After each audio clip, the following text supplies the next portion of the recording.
Advocate Joyce ജോർജും advocate Dean കുര്യാക്കോസും മൂന്നാം പോരാട്ടത്തിനിറങ്ങുമ്പോൾ 1-1 എന്ന നിലയിൽ വിജയത്തിൽ തുല്യനില പാലിക്കുകയാണ് ഇരുവരും.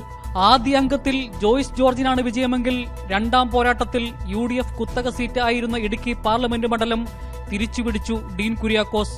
അതുകൊണ്ടുതന്നെ ഒരു ഫൈനൽ മത്സരത്തിന്റെ വീറും വാശിയുമാണ് ഇടുക്കിയിൽ. തിരിച്ചുപിടിക്കാനുള്ള ചിട്ടയായ പ്രവർത്തനമാണ് LDF നടത്തുന്നത്. ജില്ല രൂപീകൃതമായി നടന്ന 12 തെരഞ്ഞെടുപ്പിൽ 4 തവണ LDFും 8 തവണ കോൺഗ്രസ് മുന്നണിയുമാണ് വിജയിച്ചിട്ടുള്ളത്.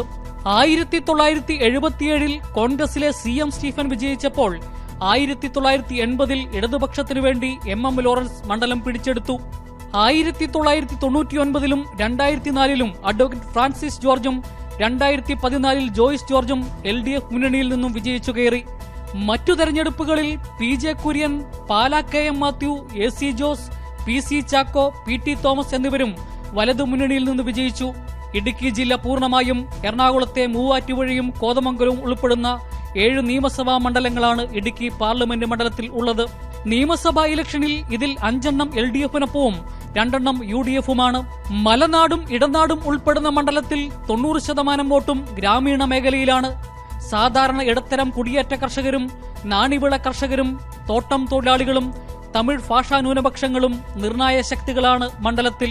12ൽ 8 തവണയും UDF വിജയിച്ചു കയറിയിട്ടുണ്ട് എന്നുള്ളതും കഴിഞ്ഞ തവണത്തെ വലിയ ഭൂരിപക്ഷവുമാണ് ഡീൻ കുര്യാക്കോസിന്റെ ആത്മവിശ്വാസം. ജോയ്സ് ജോർജ് MP ആയിരുന്നപ്പോൾ തുടക്കമിട്ട കോടികളുടെ വികസനം താളം തെറ്റിച്ച് നഷ്ടപ്പെടുത്തിയതും വന്യജീവി ആക്രമണങ്ങളിൽ കോൺഗ്രസ് നടത്തുന്ന മുതലെടുപ്പ് രാഷ്ട്രീയവുമാണ് മണ്ഡലത്തിൽ പ്രധാന ചർച്ചയാക്കി LDF ഉയർത്തിക്കൊണ്ടുവരുന്നത്. കൂടാതെ സംസ്ഥാന സർക്കാരിന്റെ നേതൃത്വത്തിലുള്ള പട്ടയമടക്കമുള്ള ഭൂപ്രശ്ന പരിഹാരവും നിയമസഭാ മണ്ഡലങ്ങളിലെ വികസന വേഗവും വിലയിരുത്തപ്പെടും. കാട്ടുമൃഗാക്രമണത്തിൽ ഒട്ടേറെ ജീവനുകൾ നഷ്ടമായ ജില്ലയിൽ പാർലമെന്റിൽ നിലപാട് സ്വീകരിക്കാതെ സംസ്ഥാന സർക്കാരിനെതിരെ മുതലെടുപ്പ് സമരം നടത്തി എന്നാണ് ഡീൻ കുര്യാക്കോസിനെതിരെയുള്ള LDFിന്റെ പ്രധാന ആരോപണം. പ്രധാനപ്പെട്ട ഇരു മുന്നണികളുടെയും സ്ഥാനാർത്ഥികളുടെ പാർലമെന്റിലും പുറത്തുമുള്ള 5 വർഷത്തെ പ്രവർത്തനം വിലയിരുത്തിയാൽ ജോയ്സ് ജോർജിന്റെ തട്ട് താഴെ തന്നെയിരിക്കും എന്ന പ്രതീക്ഷയിലാണ് ഇടതുപക്ഷ ജനാധിപത്യ മുന്നണി. ക്യാമറാമാൻ ദിലീപ് ഗോപിക്കൊപ്പം ജോസിൽ സെബാസ്റ്റ്യൻ, കൈരളി ന്യൂസ്, ഇടുക്കി.